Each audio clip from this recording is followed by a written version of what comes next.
Hey guys, welcome back to the channel. Behind me I got a 2016 GMC Arcadia, and today we're going to be replacing the driver's front headlight bulb. And before we go ahead and begin, guys, if you guys haven't subscribed to the channel, hit the subscribe button down below. Definitely smash that like button because it helps the channel out. And with that said, let's go ahead and get started on today's repairs.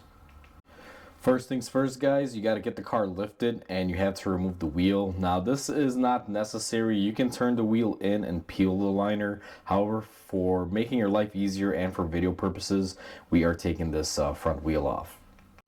Now that we got our wheel off, we are going to be focusing on our liner. So I'm going to have to set you guys up here. And I'm going to explain how we are going to do this. The way to access the bulbs are to remove the liner. You guys will see here there's going to be quite a few bolts and there are a couple clips.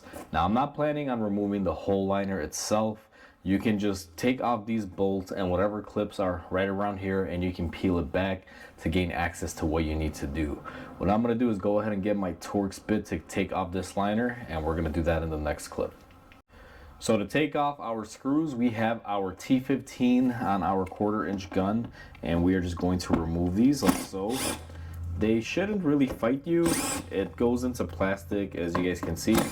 These things fall right out. Now this is a newer vehicle, so that may be the case, but generally I find that these don't fight you too much.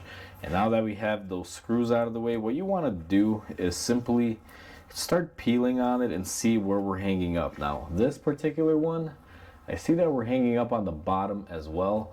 It looks like there are going to be 2 more screws underneath. I'll try to get you guys in on a good angle to see that. So we got our 4 screws up here, but now right down here, and this is going to be a little hard to film and show. Try to get the right angle in there without blocking the camera.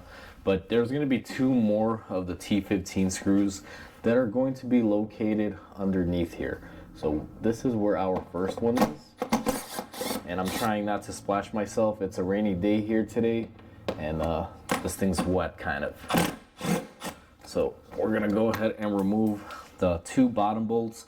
Once you have those removed, we should be able to get our liner peeled back. Now with the bottom bolts removed, you should be able to peel back on your liner. And what I do is I get it out from underneath the slip, and this is typically all the room that you're gonna need.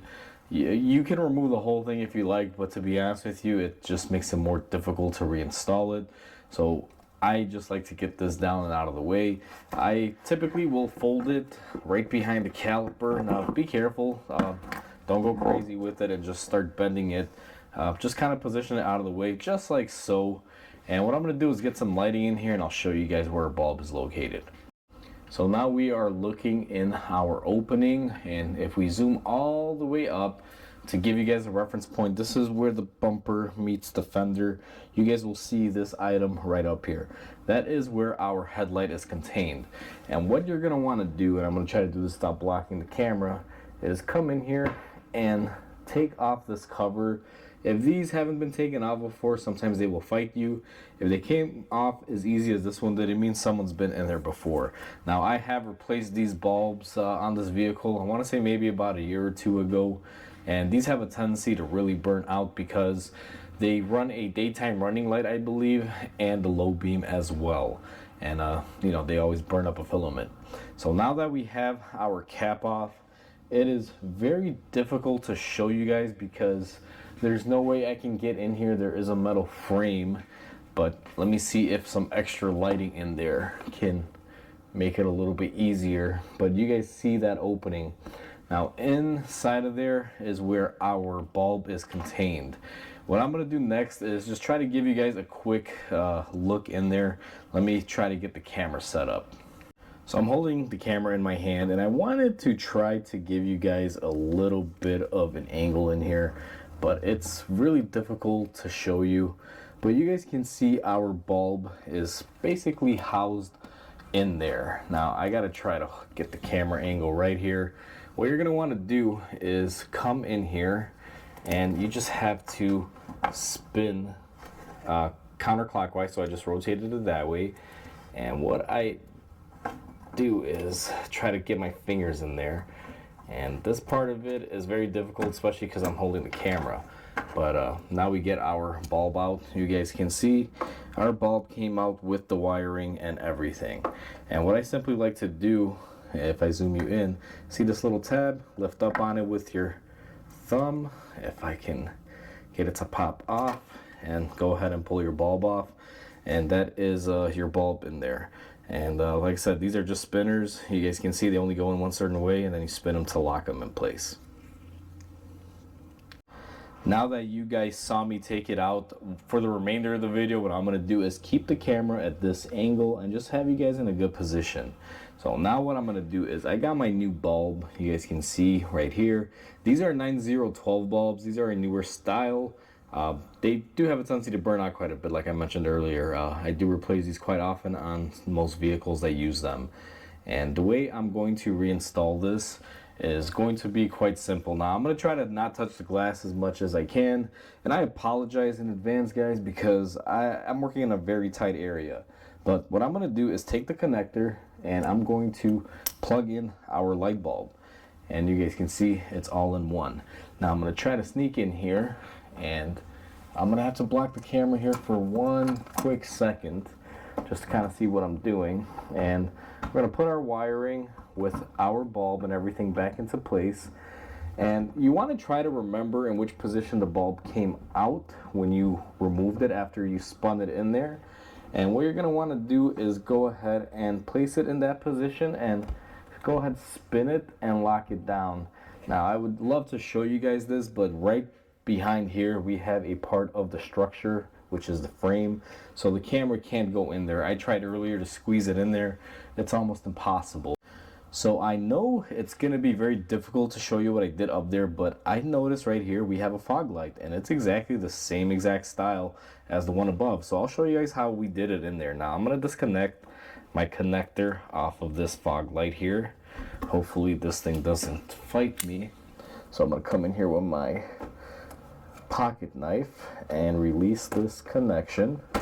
Just like that. And I'm only going to do that so you guys can get a good clear view of it. But what you're doing inside the housing is you're grabbing the bulb and you're spinning it off just like that.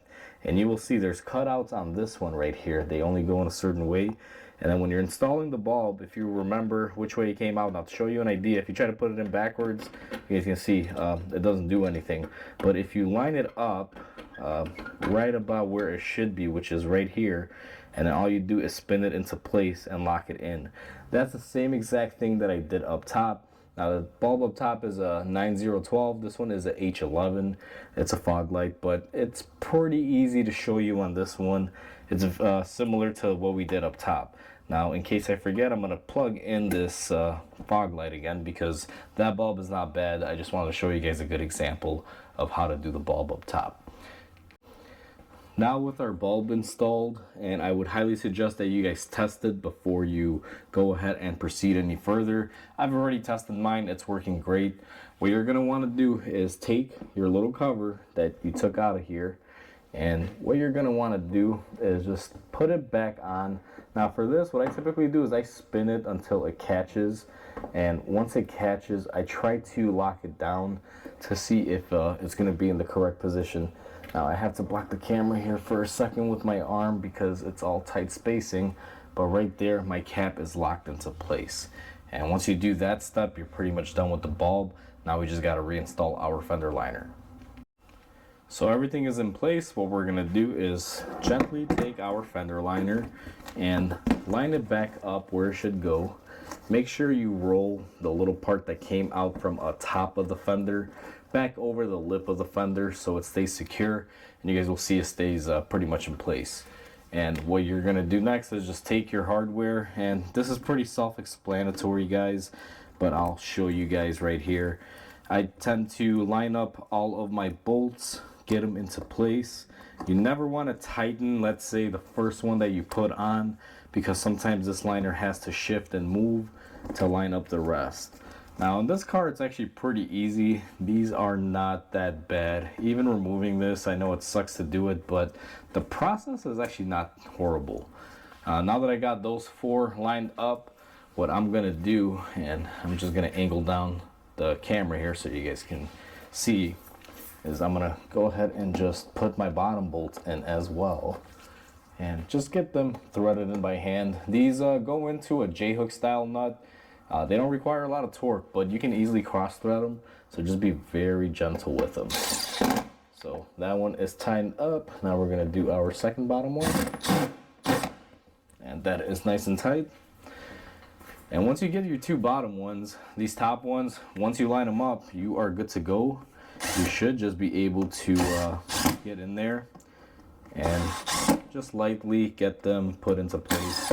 You don't really have to torque these or anything, just FYI. One thing I do say that I do hate about these is that GM used probably the worst bolt for it. Using inverted torques like this or irregular torques, it really sucks. It would be nicer if this was just a Phillips or something that's pretty easy to get to, because these can crud up over time and sometimes you won't be able to get the bit of your torques in there. And torques are a little bit more fragile than, let's say, a Phillips or a flathead, or even putting a 10mm head on there. But that's what they chose to use. Can't really do anything about it now, just a little rant while we're doing this job. But other than that, it's pretty straightforward. Next thing that we're going to do is go ahead and install our tire. And once you install the tire back on the vehicle, you're pretty much all said and done. That's how you replace your headlight on a 2016 GMC Arcadia. So that's how you install a light bulb on a GMC Arcadia. Now, it's the same exact thing for passenger and driver sides. All you have to do is just reverse the process on whichever side you're working on. The hardest part of this job is just getting that cap off if it's never been off initially to get access to your bulb. And removing the bulb should be fairly easy. The connector may give some people some trouble, but you guys saw, you just flip up on the tab and it lets loose pretty easily. And the nice thing about this that I will say is they give you enough wire length to pull the bulb out with the connector, so you're not trying to disconnect it while it's inside of that little circular housing. But other than that, it's pretty straightforward. Now, this process, even though we're working on the Arcadia, does work on a lot of other Chevys as well. The Traverse, Acadia, they're pretty much identical. They're the same exact cars, just different brands, or different brandings, I should say. So, you know, it'll work on that platform as well, guys. So hopefully you guys enjoyed this video. Please comment, like, and subscribe, because it definitely helps the channel grow. Hope you guys have a wonderful day, and I'll catch you guys on the next video.